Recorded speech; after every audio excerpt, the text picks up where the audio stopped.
গল্পটির প্রথম পর্ব অলরেডি আমাদের চ্যানেলে আপলোড করা হয়ে গিয়েছে। প্রথম পর্বটি যদি না শুনে থাকেন তবে দয়া করে আপনারা সেটি শুনুন। প্রথম পর্বের লিঙ্ক ভিডিও ডেসক্রিপশন বক্সে এবং উপরে আই বাটনে দেওয়া রইল। এবং প্রথম পর্ব শোনা হয়ে গিয়ে থাকলে অন্তিম পর্বে আপনাদের স্বাগত। নমস্কার, আমরা থ্রিল স্টুডিও। তাহলে আর বেশি দেরি না করে চলুন শুরু করা যাক।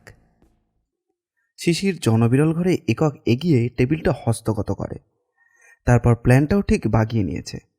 এমন সময় এক অঘটন ঘটে বসল। বিড়ালটা চিৎকার করে উঠল, লিলিও হাউমাউ করে উঠল।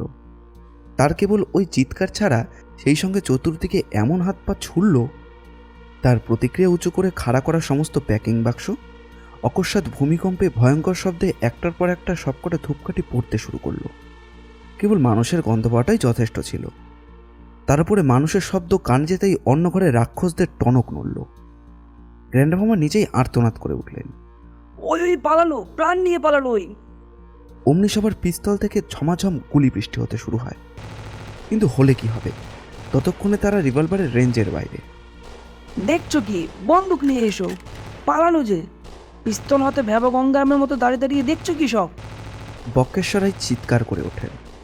দৌড়তে দৌড়তে ছোট বোনকে আশ্বাস দেয় শিশির, তুই ঘাবড়াস নে, বন্দুকে আমাদের ভয় নেই। ওসব গুলিয়ে আমাদের কানের আশপাশ দিয়ে চলে যাবে, তবেও না আমাদের। তুই দেখে নিস, কেন অ্যাডভেঞ্চারে বই তুই পড়িস নি? গুলির উপদ্রব শেষ হলে অনেক দূরে এসে তারা গাছতলায় দাঁড়িয়ে হাঁপ ছাড়ে। এখন আমার মনে হচ্ছে বেড়ালটা খুব সুবিধের ছিল না। আসলে বেড়ালই ছিল কিনা কে জানে। তোমার কি ধারণা? তাহলে কোনো ডিটেকটিভ, ছদ্মবেশী গোয়েন্দা কোনো? আমার তাই বিশ্বাস। আমি প্ল্যানটায় হাত দেওয়ার সাথে সাথে ও লাফ মেরেছিল, এখন আমার বেশ মনে পড়ছে। আমাকে এমন লেজের ঝাপটা লাগালো যে, যদিও ওটা ওর সত্যিকার লেজ নয় নিশ্চয়ই, অনেকটা পরচুলার মতো, পর লেজার ব্যাপার যদিও, কিন্তু তবু ভাবতেই এখনো আমার গা শিরশির করছে। ও লোকটা একটা পাকা ডিটেকটিভ। উফ, কি চমৎকার নিখুঁত ছদ্মবেশ, আর কি তীব্র তার লক্ষ্য। আমার কার্যকলাপের উপরে কিরকম আশ্চর্য নজর রেখেছিল, দেখেছিলি? এরকম প্রায় দেখা যায় না, ভাবতেও পারা যায় না। কিন্তু ডিটেকটিভ হলেও ওদের দিকে ডিটেকটিভ, ডিটেকটিভের ওপরে ডিটেকটিভ। এমন সময় দূরে একাধিক কুকুরের শব্দ শোনা যায়। দৌড়ো দৌড়ো দৌড়ো, ডাল কুত্তাদের ছেড়ে দিয়েছে দেখছিস কি? বন্ধ শুকে শুকে আমাদের পিছু পিছু ওরা ছুটে আসবে, হাতে পাওয়া মাত্রে ছিঁড়ে করে ফেলবে আমাদের। ভারী ভয়ানক এসব ডাল কুত্তারা। এবং বলতে না বলতে সেই কুকুরের দল এগিয়ে আসতে থাকে। সঙ্গে সঙ্গে শিশির আর লিলি আবার ভৌত্তর দেয়। জানিস লিলি, যে কুকুরটা ঘেউ ঘেউ করে সে কুকুর নাকি কামড়ায় না। দৌড়তে দৌড়তে শিশির জানায়, লিলি এই সম্বন্ধে কিছু বলতে পারে না। এসব ডাল কুত্তারা কামড়াবে কিনা কে জানে। যেরকম চেঁচাচ্ছে এরা যেন কামড়ে দেবে বলে মনে হয়। এসব ডাল কুত্তাদের কাছে ডাল গলানো যাবে না। আর কামড়াতে আরম্ভ করলো। শুরু করলে একবার, বাবা!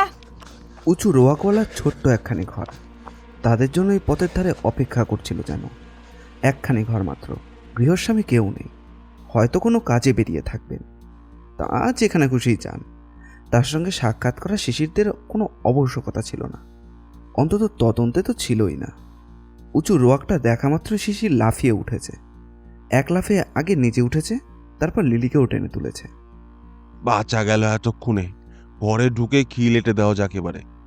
দরজা খুলে ঘরের মধ্যে পদার্পণ করতে করতে সে বলে, অবশ্যই বাঁচা যেত, মারা যেত না অবশ্যই। আমরা যে মারা যাওয়ার নই তা আমি জানতাম, কেবল কি করে যে বাঁচবো এটা আমার জানা ছিল না। তুমি বলো কি দাদা, তুমি জানতে? বাহ, আমরা কখনো মরতে পারি? এত সহজে মারা যাও কেন? বন্দুকের ব্যবহার তুই কি বুঝলি? কানের আশপাশ দিয়ে শো শো করে সব চলে গেল না। কুকুরে পেটের ভেতর দিয়ে আমাদের গন্তব্য পথ, একথা ভাবতে পারা যায়?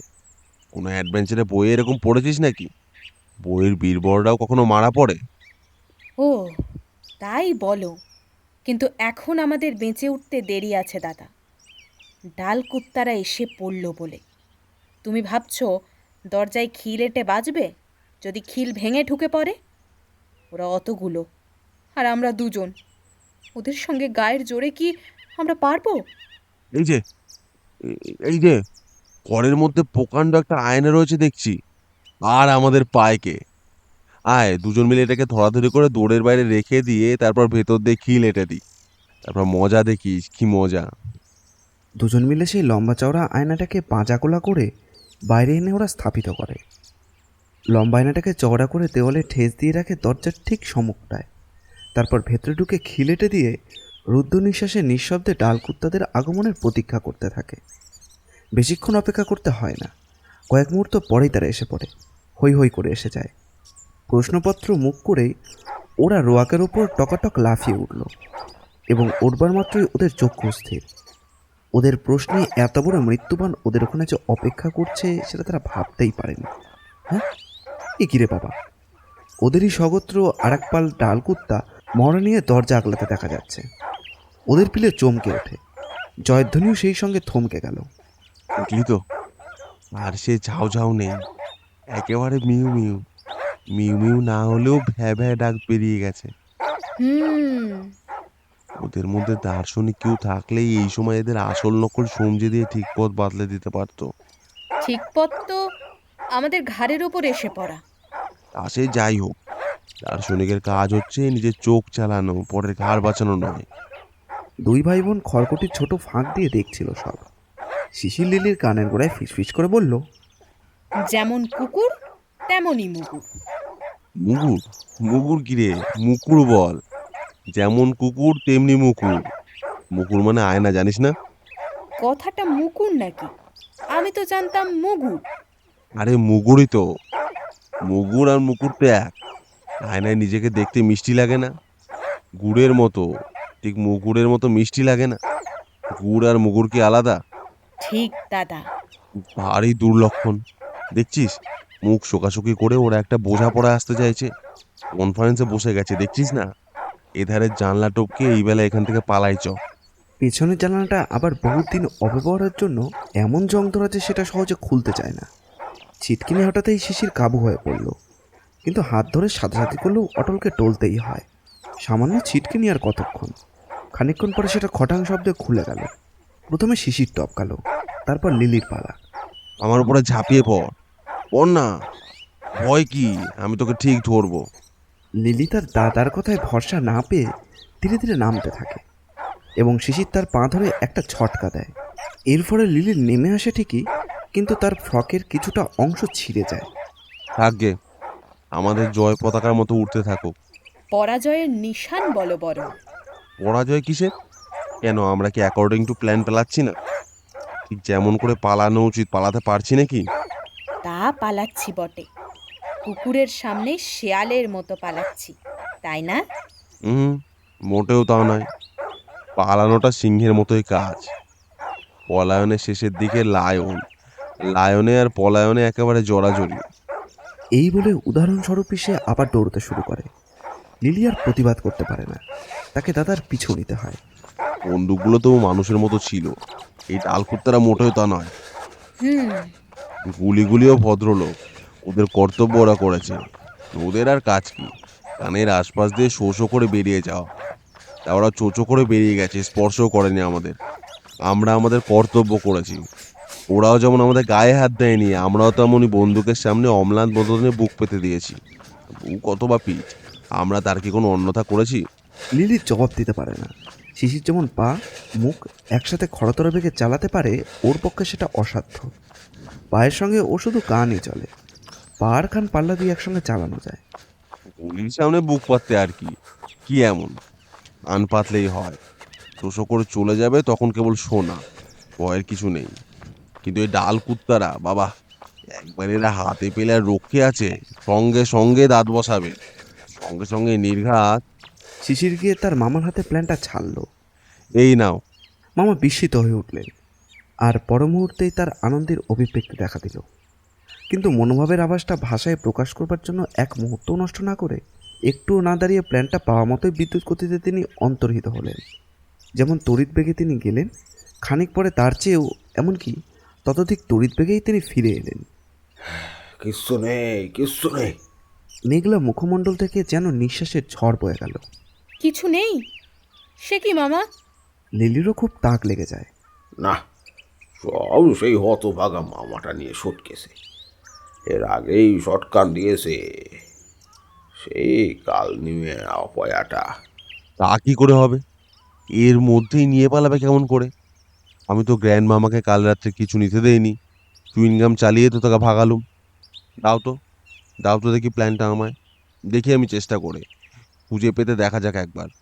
নকশার সর্বত্র লাভ করে উল্লাসিত হয়ে শিশির সেই গুপ্ত কক্ষের ভেতর গিয়ে হাজির হয়। পার্চমেন্টের ছকটাকে অনুসরণ করে এগিয়ে পিছিয়ে ডান ধারে বাঁধারে এঁকে বেঁকে দুবার লেফট আর চারবার রাইট টার্ন নিয়ে অবশেষে নকশার উপদেশ মতো 3 পা ঘুরে এক স্থানে গিয়ে উপস্থিত হয়। সেখানে প্ল্যানে আঁকা হুবহু একই চিহ্ন। তারপর নকশার আদেশ মতো 3টে টোকা, 4টি নয় 2টি নয়, গুনে গুনে 3টি টোকা সেই চিহ্নটির পৃষ্ঠদেশে।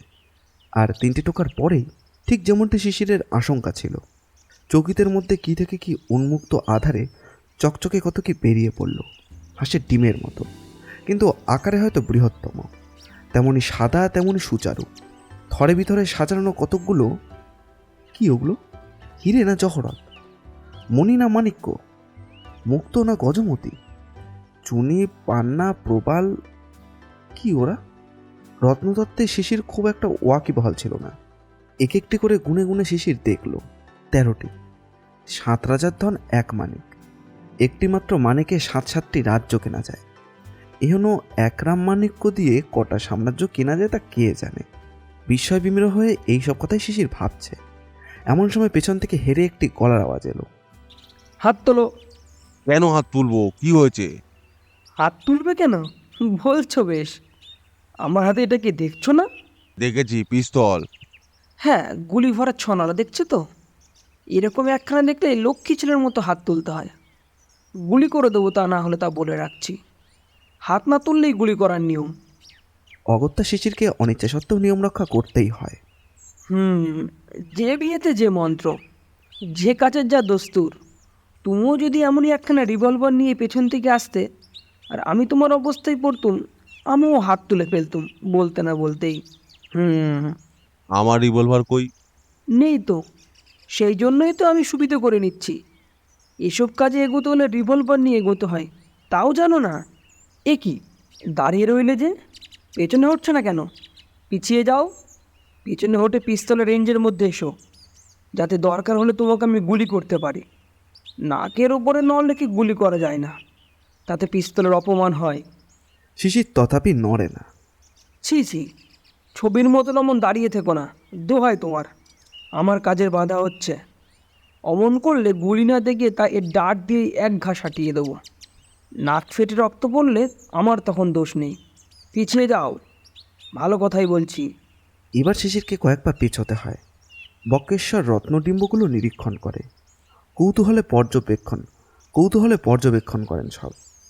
তারপর রুমালে বেঁধে ওগুলোকে করায়ত্ত করার চেষ্টা করেন, কিন্তু এক হাতে তাদের পাকড়ানো যায় না কিছুতেই। ইস, আরে মুশকিল হলো দেখছি। এই পিস্তলটাকে নিয়েই মুশকিল হলো, কোথায় যে রাখি। পিস্তলটা আমি ধরবো ততক্ষণ? তুমি তুমি ধরবে? তুমি ধরবে পিস্তল? তুমি যদি পিস্তল ধরো তাহলে এই ডিমগুলো কি আর আমি ধারণ করতে পারবো? পিস্তল যার, এগুলোও তার, বুঝেছো? হাত তুলে থাকতে পারছি না, ব্যথা করছে। তাহলে এক কাজ করো, এগুলো আমার রুমালে বেঁধেছে দিয়ে আমার পকেটে ভরে দাও। গ্র্যান্ড মামার অনুজ্ঞায় আর রিভলভারের অনুনয়ে শিশির রুমালে অন্তর্গত করে তার পকেটস্থ করে দেয়। নাও, এইবার এই প্ল্যানটা নিতে পারো, নিয়ে যাও, খেলা করো গিয়ে। আমার আর এতে প্রয়োজন নেই। ইচ্ছে করলে তো আর মামাকেও এটা দিতে পারো, আমার সেই হতভাগা ভাগ্নেটাকে। তবু এখানে দেখলে খানিকটা শোক সামলাতে পারবে। অনেকে যেমন প্রিয়জন খোয়া গেলে তার ফটো দেখে সুখী হয়। এই বলে শ্রীযুক্ত বক্রেশ্বর আইচ কবিতার মতো কত কত হেলতে তুলতে চলে যান। শিশির এক ছুটে ওই গুপ্তকক্ষ থেকে বেরিয়ে পড়ে।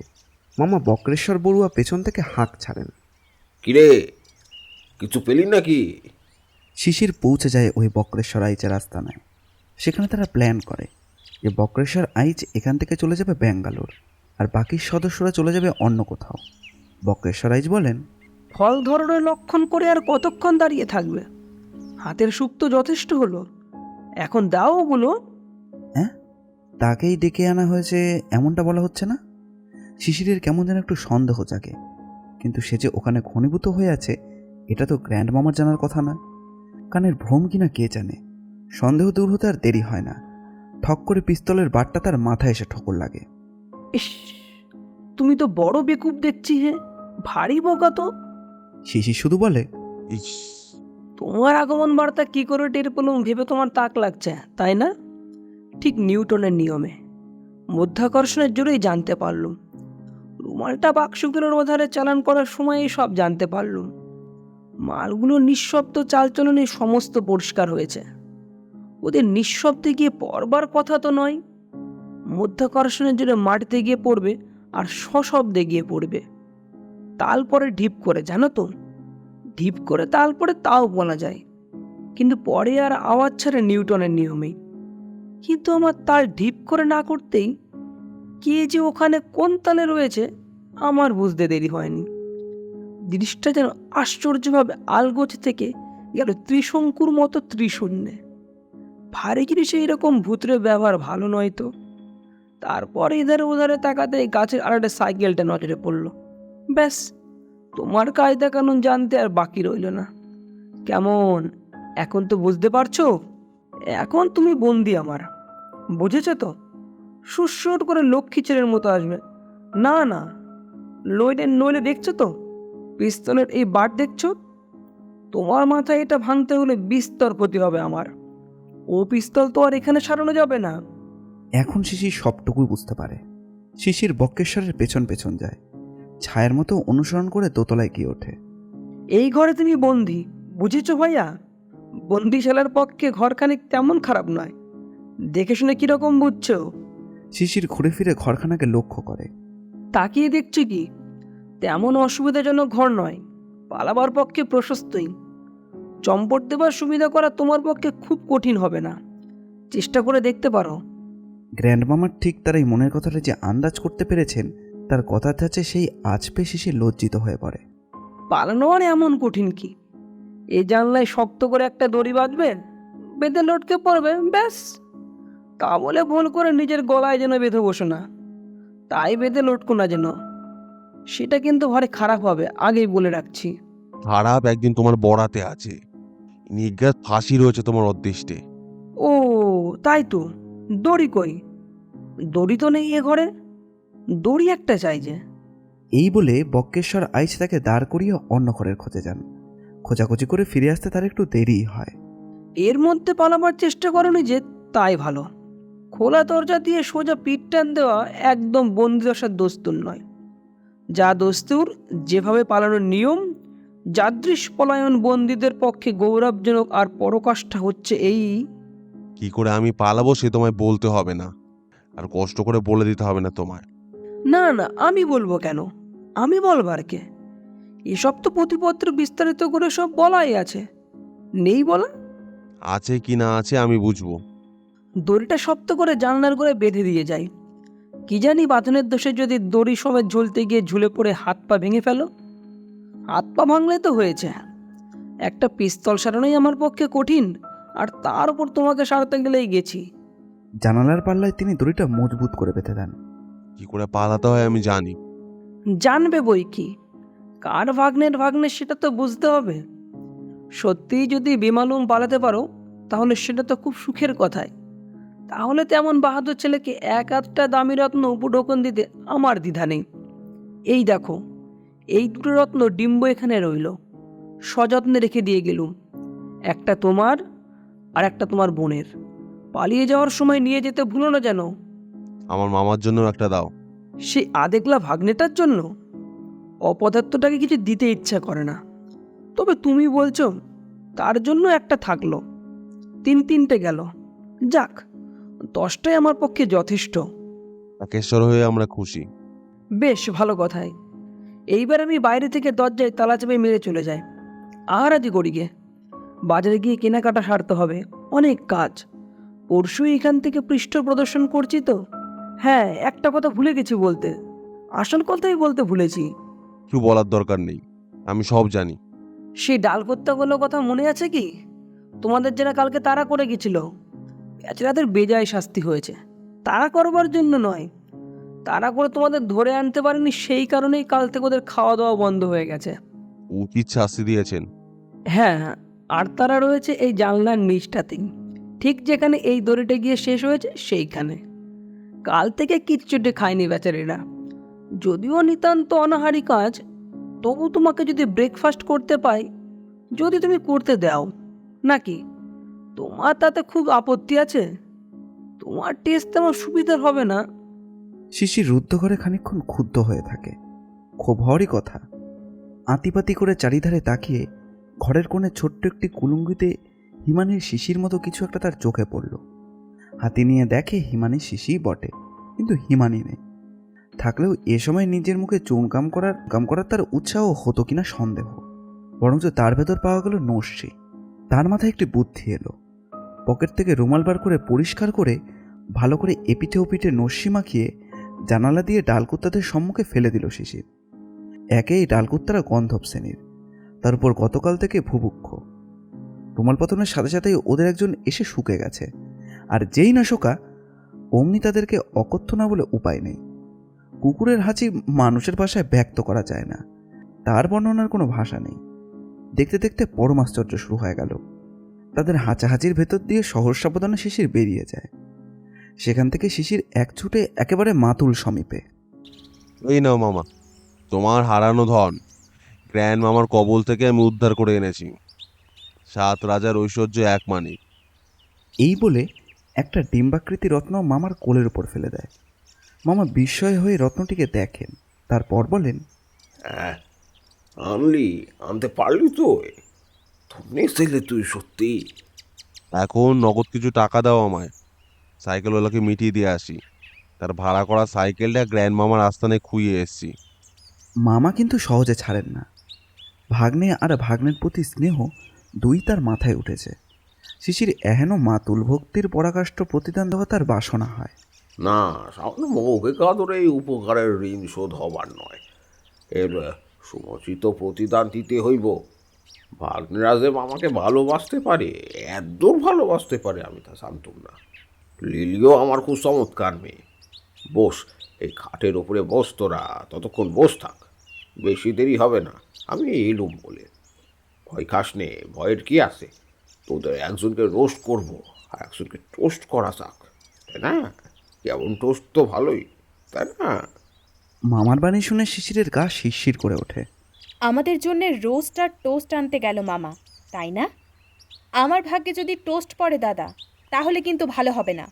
রোস্ট আর টোস্ট আমরা দুজনে ভাগাভাগি করে খাবো, কেমন? আমাদের তো আর খেতে হবে না, মামাই সারবে। মামা একাই সমস্তটা খাবে? সবখানি রোস্ট আর মামাই খাবে আমাদের। আমাদের খাবে? আমাদের? হ্যাঁ, তাহলে শুনলি কি তবে? তারই বন্দোবস্ত করতে গেল, বলে গেল কি, দরজায় শেকল এঁটে গেছে, দেখছিস নে? ঘি গলাবার কলধ্বনি ওদের কানে আসে। খড়খড়ি ফাঁক করে সন্তর্পণে ওরা দেখে এরকমই মামায় ইটের পাঁজা সাজিয়ে দরজার অদূরেই প্রকাণ্ড একটা উনুন খাড়া করেছে, আর সেই উনুনের মাথায় পেল্লাই এক কড়াই। একমাত্র তলাকার শুকনো কাঠেই আগুন ধরানো হলো, একেবারে দাউ দাউ করে উঠেছে।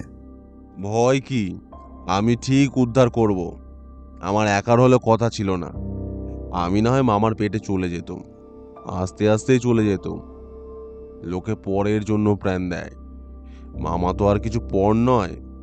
বৃষকেতু কার জন্য প্রাণ দিয়েছিল? নিজের অস্থি মজ্জা মাংস দিয়ে অতিথি সৎকার করতে সে কুণ্ঠিত হয়নি। দাতাকর্ণে গল্প পড়েছিস তো? বৃষকেতু কি আস্ত এক বৃষ ছিল? গরু ছিল একটা?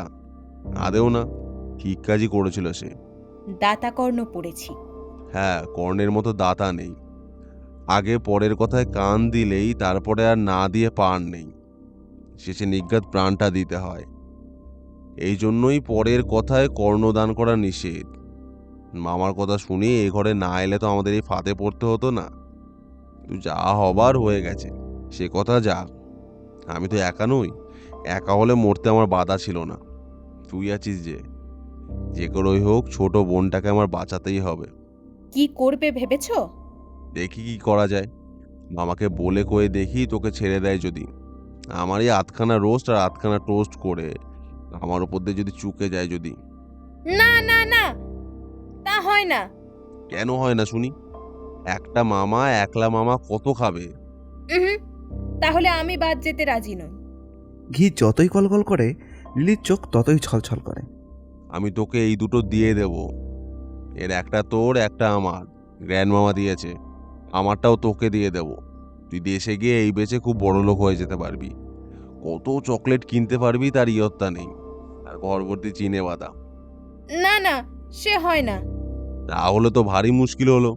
দুজনকে দেখছি উদ্ধার করতে হবে আমার। ভারী শক্ত কিন্তু। মামা হঠাৎ আমাদের খেতে চাইছে কেন? আমরা কি করেছি? বাহ, আমার ধনরত্ন উদ্ধার করে দিয়ে এলুম যে। সে তো ভালোই করলুম মামার। ভালোই তো। মামাও তো সেটা ভালোভাবেই নিয়েছে।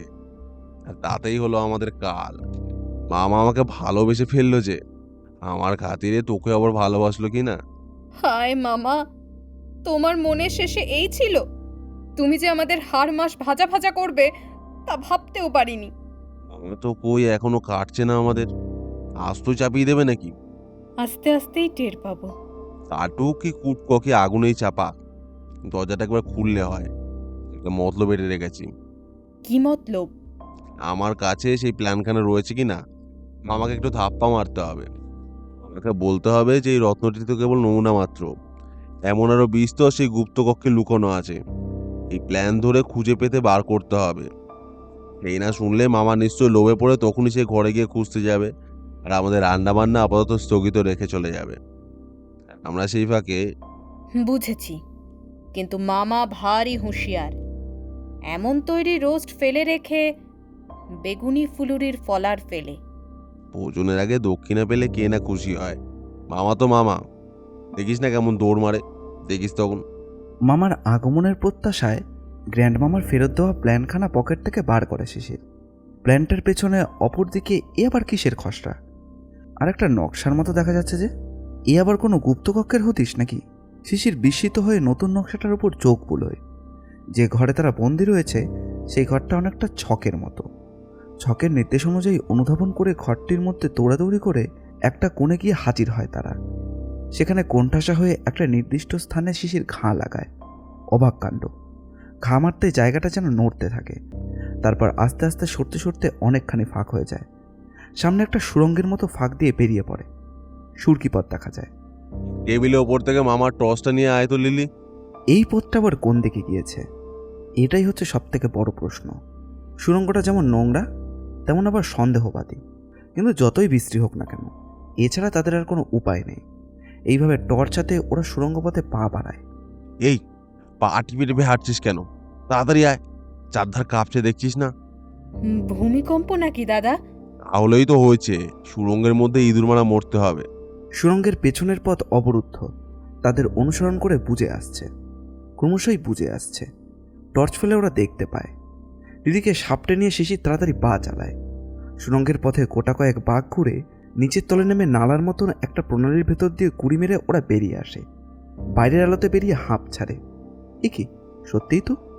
অত বড় বাড়িটা অমন করে কাঁপছে কেন? পায়ের মাটি স্থির, অথচ ভূমিকম্প তো নয়। দেখতে না দেখতে সমস্ত বাড়িটা হুড়মুড় করে, হইচই করে ভেঙে পড়ে। ইটের কাঠে কড়ি বর্গায় পুঞ্জবিত হয়ে প্রত্যক্ষ বিভীষিকা হয়ে ওঠে। বাড়িটা ভারী ভয়াবহ তো। কেন যে ওই বর্মিসটা আমাকে কথা বলেছিল বোঝা যাচ্ছে এখন। তুমিও তো বলেছিলে বাড়িটার চালচলন ভালো নয়। বলেছিলাম কি না? প্রথম দর্শনেই মনে করিয়ে দিয়েছিলাম। দেখলি তো চালচলনটা। আর একটু হলেই আমাদের ঘাড়ের উপরে হুমড়িকে পড়ছিল আর কি। নিজের চোখে তো দেখলি। এরকম গায়ে পড়া বাড়ি ভালো নয়। কিন্তু মামা, মামা যে ঘিয়ের কড়াই নিয়ে ওর মধ্যে থেকে গেল রে। চাপা পড়ে রইল যে। আমাকে তো উদ্ধার করতে হবে। কিন্তু মামা যদি আবার খেতে চায়? সে তখন দেখা যাবে। আগে মামাকে তো বাঁচাই। তারা এক এক করে ইট সরাতে থাকে। হাঁপিয়ে গিয়ে শিশির বলে, 1 শতাব্দীতে কি পেরে উঠবো? এসব ইট ঠাইনারা করতে করতে কলিযুগের বাকি কটা দিন যে কেটে যাবে। মা গো, কম কি ইট? এই কখানা নাড়তে নাড়তে আমার হাতে ফোসকা পড়ে গেল। তাহলে তাহলে আর কি হবে? একখানা করে ইট সরিয়ে মামার কাছে অবধি পৌঁছতে পৌঁছতে আমাদের চুল দাড়ি সব পেকে যাবে। আমরা বুড়ো হয়ে যাব। ততদিনে কেউ স্টক সমাধির মধ্যে মামা বেঁচে থাকবে? আমার তো বিশ্বাস হয় না। এতক্ষণই বেঁচে আছি কিনা কে জানে। মামা পিষ্টক হয়ে গেছে বলে আমার মনে হয়। ছাদ চাপা পড়লে ছাতু না হয়ে যায় না। তাহলেই তো হয়েছে, তবে তো বৃথা চেষ্টা। তাহলে আর এই কাজে হস্তক্ষেপ করা কেন? মামার কোনো দোষ ছিল না। সেই বুনো জঙ্গলিটাই অনর্থক মামার পেটে গিয়ে মামার স্বভাব বিগড়ে দিয়েছিল। সেই যত নষ্টের গোড়া। আমার লোকটা ভালোই ছিল, দোষে গুণে মানুষ। ভয়ানক। এখানে আর দাঁড়িও না দাদা, আমার ভারী কান্না পাচ্ছে। চল আমরা এখান থেকে যাই, এই মৌলমিন থেকেই চলে যাব। এখানে আর কি জন্য? আজই যে জাহাজ ছাড়বে তাতে চেপে বাড়ির দিকে পাড়ি দিই। চ। বাঘকে কেন যে মামা বলে এতদিনে জানলাম। চাঁদকেও তো আমরা মামা বলে থাকি। সে তোদের বেলা, যে মামা আমাদের ভাগ্নেদের বেলা বাঘ মামা কেবল আমাদের তাড়া করে ফেরে, সেই মামাই আবার তোদের ভাগ্নিদের বেলা চাঁদ মামা। কথায় কথায় কেবল চাঁদা দেয়। লিলি সলজ্জ হয়ে চুপ করে থাকে। ভাগ্নিসুলভ অভিজ্ঞতায় এ অস্বীকার করতে পারা যায় না। কিন্তু আমাদের এই মামার বেলা সে কথা বলা চলে না। আমাদের মামাকে অমন পক্ষপাতী বলতে পারবে না কেউ। একদম একচোখাপনা ছিল না, দুজনকে সমান দৃষ্টিতে দেখতো। তাই না রে লিলি? এ কথাও অস্বীকার করা কঠিন। মামার সমদৃষ্টির কথা মনে পড়তেই লিলি যেন শিউরে ওঠে। জাহাজ ঘাটায় গিয়ে জানা যায় রেঙ্গুনের জাহাজ ঠিক তক্ষুনি ছাড়বে। টিকিট কাটার সময় ছিল না। জাহাজের পাটাতন ওঠাচ্ছিল। ছুটোছুটি করে ওরা গিয়ে উঠে পড়ে। জাহাজের টিকিট চেকার যাত্রীদের টিকিটের খোঁজ নিয়ে ফিরছিলেন। ঘুরতে ঘুরতে শিশিরদেরও কাছে আসে। তাদের টিকিট কাটা হয়নি জানাতে বাধ্য হয় শিশির। তাছাড়া টিকিট কেনার টাকাও তাদের কাছে ছিল না। এতে আমাদের টিকিট হয় না কলকাতা পর্যন্ত। এতেও যদি না হয়, আমার সোনার দুল আছে। জাহাজের ওই কর্মচারীটির সঙ্গে শিশিরের একটি দামি ফাউন্টেন পেনের বদলে তাদের নিয়ে যাবে বলে জানায়। তবে তাদেরকে নিচে থাকতে হবে, কারণ তাদের টিকিট নেই, এবং তাদেরকে চট্টগ্রামে নামিয়ে দেওয়া হবে। শিশির লিলিকে বলে, পারবি না, এমন কি দূর? আমাদের মামা যদি আসাম থেকে পদব্রজে বর্মা আসতে পারে, তাহলে আমরা কি চট্টগ্রাম থেকে হাটন দিয়ে বাড়ি ফিরতে পারবো না? খুব পারবো, এক হাঁটায় মেরে দেবো, দেখে নিস। হাঁটতে হবে না, সেখান থেকে রেলগাড়ি করেই আমরা বাড়ি ফিরতে পারবো। চাটগাঁয়ে আমার এক পেন ফ্রেন্ড আছে, সে নিশ্চয়ই আমাদের সাহায্য করবে। চাটগায় বন্ধু আবার তুই কোত্থেকে পেলি? চিঠিপত্রের ভেতর দিয়ে। পেন ফ্রেন্ড বলছি নে। পেন ফ্রেন্ডরা কিছু করে না, বলে প্লেজার ফ্রেন্ডরাই কোনো কাজে লাগে না, তো পেন ফ্রেন্ড। ও সময় অনেকেই বন্ধু বটে হয়, অসময়ে হাই হাই কেউ কারো নয়। তোর অভাবের সময় কোনো বন্ধুই নেই, বয়ে পড়িসনি? আমার বন্ধু সেরকম নয়। বই ধার চাইলেই বন্ধুত্ব চলে যায়, বই ধার দিলেও যায়, কিন্তু সেই সঙ্গে বইটাও যায়। আমারও পেন ফ্রেন্ড ছিল রে, আমিও তাকে দু একটা ভাবের কথা লিখেছিলাম, তাই দিয়েই তো চিঠি লেখা ছেড়ে দিলাম। অভাবের কথা কিছু লিখিনি। ও যে কী ভাবলো কে জানে, হয়তো ভাবলো ভাব জমিয়ে বইটই কিছু ধার নেওয়ার মতলবে আছি। ছেলেরা আবার বন্ধুত্ব করতে জানে? দূর দূর। তোর মেয়ে বন্ধু না বেঁকে দাঁড়ায় শেষটায়, পেন ফ্রেন্ড শেষ পর্যন্ত পেনফুল ফ্রেন্ড না হয়ে ওঠে। হয়তো বই গেল, আমার কানে কি কিছু নেই? চাটগাঁয়েতেই এটা আমি বেচে দেব তাহলে, আর কারো কথা শুনবো না। পা আমার মাথায় থাক, হাঁটাহাঁটি আমার পোষায় না বাপু। হঠাৎ তাদের কানে আসে ছাগলের ব্যাঁ ব্যাঁ শব্দ। লিলি গালে হাত দেয়। ওমা, এত ছাগল কেন এখানে? জাহাজে করে রপ্তানি হচ্ছে বোধ হয়। কোথায় এদের ধরে বেঁধে চালান দিচ্ছে দাদা? আমিও তো তাই ভাবছি, কোথায় আবার ছাগল নেই? কোন মুলুকে ছাগল অভাব? সব দেশে তো দেদার পাটা খেয়ে পুরনো যাচ্ছে না। না গো, কি বিচ্ছিরি গন্ধ। ছি, পাঠা বলে ওদেরকে অবজ্ঞা করিস নে। পাঠা বলে কি মানুষ নয়? একবার ওরাই আমাদের প্রাণ বাঁচিয়েছিল। পাঠারা অতি নমস্য ব্যক্তি। পাঁঠা নয় তো, বলদ। হ্যাঁ, বলতে পারিস, ওরা যদি আপত্তি না করে। বাবা বলেন পাঠারা সামান্য নয়, পৃথিবীর সমস্ত কাণ্ড কারখানা কারা চালায়, যুদ্ধ বিগ্রহ যত কারা বাঁধিয়ে রাখে, পৃথিবীর বড় বড় কাজ কারা করে? পাঠারা। ছোটখাটো কর্তৃত্বের চূড়া থেকে বড় বড় শাসন চক্রের চূড়ান্তে কারা বসে আছে? হয় একটি নয় একদল, সেই পাঠা। পাঠাদের লীলা বোঝা ভার, এক মুখে ওদের মাহাত্ম্য কীর্তন করা যায় না। মানুষের তাহলে মানুষ হওয়ায় এখন ঢের দেরি আছে, কি বলো দাদা? ওদের এখন পাঠ্যাবস্থা চলছে তাহলে। কলেজ জুড়ি ওখান থেকে কটমট করে আমাদের দিকে চাইছে ওই লোকটা কে রে? এই মাত্র ওপরের সিঁড়ি দিয়ে নেমে এলো না? দেখে মনে হচ্ছে চিনি উহারে। গ্র্যান্ড মামার আড্ডায়। ঠিক ধরেছিস, গ্র্যান্ড মামাদের দলের কোনো লোক, তা না হয়ে যায় না। আমাদেরকেও চিনতে পেরেছে মনে হয়। তাহলে তাহলে কি হবে? নিশ্চয়ই ও একা নেই এখানে, গ্র্যান্ড মামার দলবল সবাই এই জাহাজে করেই যাচ্ছে। তাহলে ওদের তো পরশুদিন পাড়ি দেওয়ার কথা শুনেছিলাম, তাহলে আজকেই আজকেই এই জাহাজে চললো কেন? হ্যাঁ, আমাদের ধরবার জন্য নাকি? নিজেরা ধরা পড়বার ভয়ে পুলিশের তারাই বোধ হয়। গ্র্যান্ড মামাও নিশ্চয়ই এই জাহাজেই চলেছে। কিন্তু লোকটা অমন রেগে মেগে তাকাচ্ছে কেন দাদা? শিশিরকে আর উত্তর দিতে হয় না।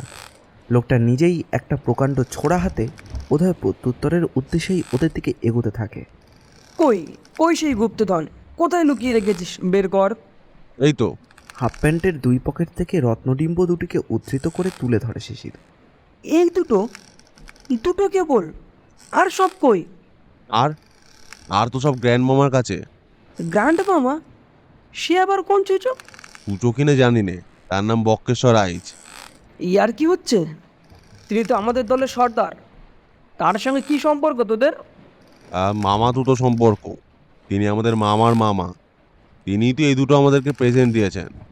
তবে যে তিনি বললেন তোমরা বাগিয়ে নিয়ে পালিয়েছো। তা কি করে হয়?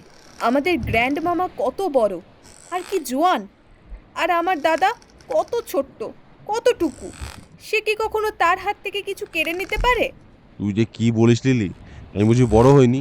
আমি বুঝি জোয়ান নই? কি যে বলিস তুই! তাহলেও আমার দাদা ছোট জোয়ান তো, সেটা তো তুমি মানবে। একটা ছোট জোয়ান, তা সে যত বড়ই জোয়ান হোক, আসলে একটা বড় জোয়ানকে কি গায়ের জোরে হারিয়ে দেবে? আর দেবেই তো, দিয়েছেই তো। তা না হলে এগুলো এই শ্রীহস্তে এলো কি করে শুনি?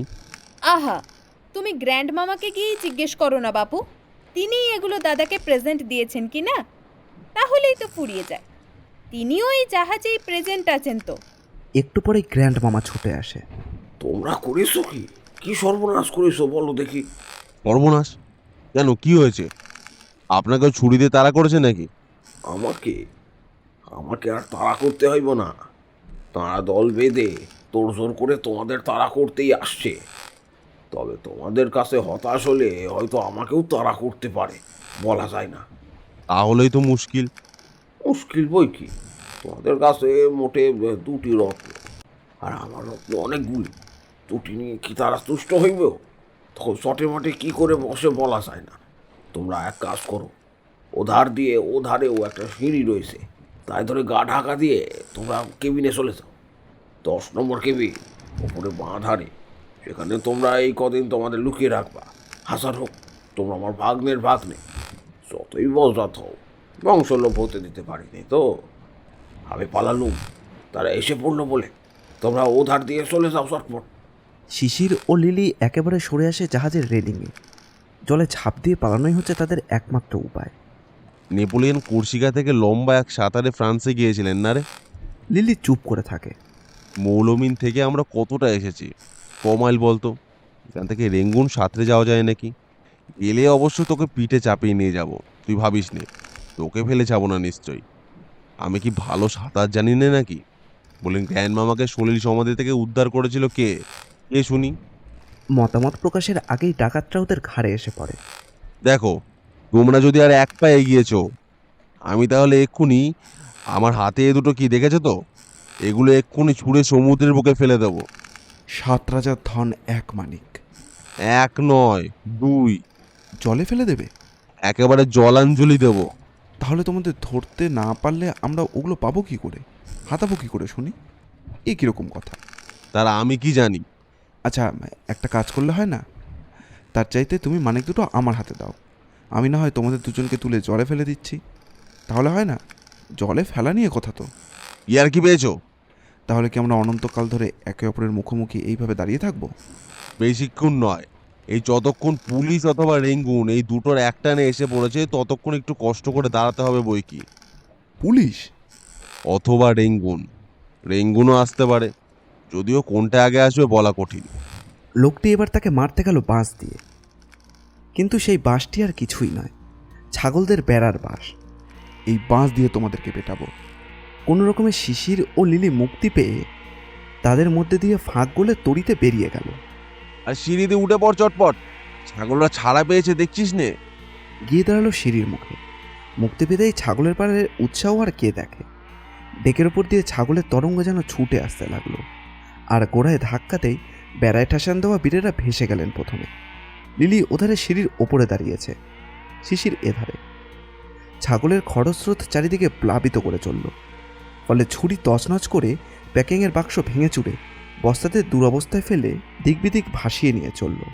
আর গ্র্যান্ড মামার দলবলেরা সেই স্রোতের মুখে বেকায়দায় পড়ে ভাসতে ভাসতে চলল। তাদের কেউই যে স্রোতের বিরুদ্ধে দাঁড়াবার চেষ্টা করেনি তা কিন্তু নয়, কিন্তু তাদের তোরের মুখে দাঁড়াতে পারবে কেন? দাঁড়াতে না দাঁড়াতেই গুঁতো মেরে তাদের ফের শুয়ে দিচ্ছে। কাত হয়ে চিত হয়ে উপুর হয়ে উল্টাতে পাল্টাতে নানা রকমে ভেসে চলেছে তারা। বাসাতে সেই মোটা লোকটিও ভাসতে দ্বিধা করছে না। তীর বেগে ভেসে যেতে যেতে অবশেষে তারা একেবারে জাহাজের রেলিংয়ের কিনারায়। সর্বনাশ হলো। এই যৌবন জলতরঙ্গ রোধিবে কে? হরে মুরারে হরে মুরারে। বঙ্কিম কটাক্ষে সমস্ত দৃশ্যটা দেখতে দেখতে বঙ্কিমের আনন্দমত্তার মনে পড়ে। রেলিংয়ের কিনারায় এসে এক দারুণ সংঘর্ষ। ওধারে সমুদ্রে দুর্দান্ত কল্লোল, আর এধারে ছাগলদের উত্তাল তরঙ্গ। মাঝখানে ছত্রভঙ্গ গ্র্যান্ড মামার দলবল। ছাগলাদ্য ঢেউয়ের ধাক্কায় রেলিংয়ের ওপরে গিয়ে তারা বারবার আছড়ে পড়ছে। দেখতে দেখতে রেলিংটা খানিকটা মরমর করে ভেঙে গেল, এবং তারপর আর দেখতে হলো না। 35টি বীরের একজনেরও আর টিকি দেখা গেল না। সবাই হুড়মুড় করে সমুদ্রের গর্ভে তলিয়ে পড়ল। পেছনে পেছনে কয়েকটি ছাগলেরাও প্রাণ তুচ্ছ করে ঝাঁপ দিতে লাগলো। একটা একটা করে পিছু ফিরেও তাকালো না, কেউ রক্ষা পেল না, এমনকি সেই হৃষ্টপুষ্ট বলিষ্ঠ লোকটিও না। আমাদের গল্পটি ভালো লাগলে অবশ্যই লাইক করবেন এবং কীরকম লাগলো সেটি কমেন্ট করে জানাবেন। আমরা আপনাদের মধ্যে থেকে একটি কমেন্ট পিন করে দেব। এই রকম অ্যাডভেঞ্চার গল্প ও গোয়েন্দা গল্প আমরা প্রায়ই নিয়ে আসি। আমাদের চ্যানেলটি ঘুরেও আসতে পারেন। আমাদের চ্যানেলটিকে সাবস্ক্রাইব করে আমাদের পাশে থাকবেন। আপনাদের ভালোবাসা একান্ত কাম্য। ধন্যবাদ।